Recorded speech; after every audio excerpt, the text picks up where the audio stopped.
बिस्मिल्लाहिर्रहमानिर्रहीम। Education of Islam के नाज़रीन, एक नई वीडियो में आपको खुशामदीद कहते हैं।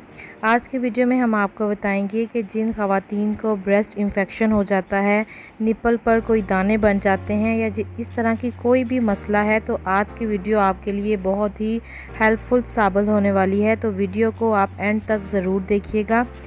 वीडियो शुरू करने से पहले अगर आपने हमारे चैनल को सब्सक्राइब नहीं किया तो सब्सक्राइब करके बेल नोटिफिकेशन ऑन कर लें, ताकि इस तरह की अपडेट आप लोगों तक पहुंचती रहे। जिन ख़वातीन को ब्रेस्ट इंफेक्शन या कोई भी मसला है, तो उनको चाहिए कि सबसे पहले वो अपनी ब्रेस्ट को साफ़ सुथराई का बहुत ज़्यादा ख्याल रखें। हो सके तो दिन में एक दफ़ा किसी अच्छे साबुन से उसे ज़रूर साफ़ किया करें, क्योंकि जब आपका बच्चा फीड कर रहा होता है और आपकी ब्रेस्ट गंदी होती है पसीने की वजह से या किसी भी वजह से, तो उसका इन्फेक्शन बच्चे को भी होता है। तो आप बहुत ही एहतियात किया करें।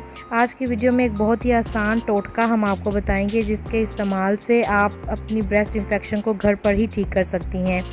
आपने करना कुछ इस तरह से है कि लहसुन जो है उसके 3 जवे आपने लेने हैं और फजर के बाद यानी सुबह नहार मुँह और असर के बाद 3 जवे लेकर पानी के साथ उसे आप निगल लें। 3-5 हफ्ते लगातार ये अमल करें तो आपका ब्रेस्ट इंफेक्शन, निप्पल का आगे से ख़राब होना, ब्रेस्ट में वर्म, बोझ या दर्द का महसूस होना, इस अमल से ये आपका जो है वो इंशाअल्लाह ताला ठीक हो जाएगा।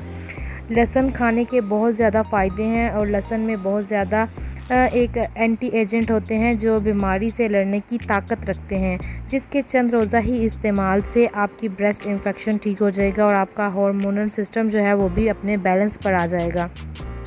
ये सवाल बहुत ज़्यादा ख़वातीन का पूछा गया है, तो मैंने सोचा इस पर एक वीडियो बना दूं, ताकि उन बहनों को आसानी हो जाए जो ब्रेस्ट फीडिंग करवाती हैं। मैं ख़ुद अपने बेबी को ब्रेस्ट फीडिंग करवाती हूं और इंशाल्लाह इस अमल से आपकी जो जितने भी इन्फेक्शन हैं और वो ठीक हो जाएंगे। इसके अलावा आप अपनी ब्रेस्ट पर जो है वो हल्का सा तेल लगा लिया करें, इससे भी आपकी ब्रेस्ट ठीक रहेगी। और दानों वगैरह एलर्जी से बचने के लिए आप उसे अच्छे से वॉश किया करें, ताकि जब भी कोई प्रॉब्लम हो तो आप वॉश करते रहेंगे तो कोई जम्स वगैरह उस पर नहीं लगेंगे, ना आपको कोई प्रॉब्लम होगी और ना ही आपके बच्चे को। मज़ीद इसी तरह की वीडियोस के लिए आप हमारे चैनल को सब्सक्राइब करें, इसे लाइक और शेयर ज़रूर करें, ताकि किसी और भी बहन का फ़ायदा हो सके। शुक्रिया।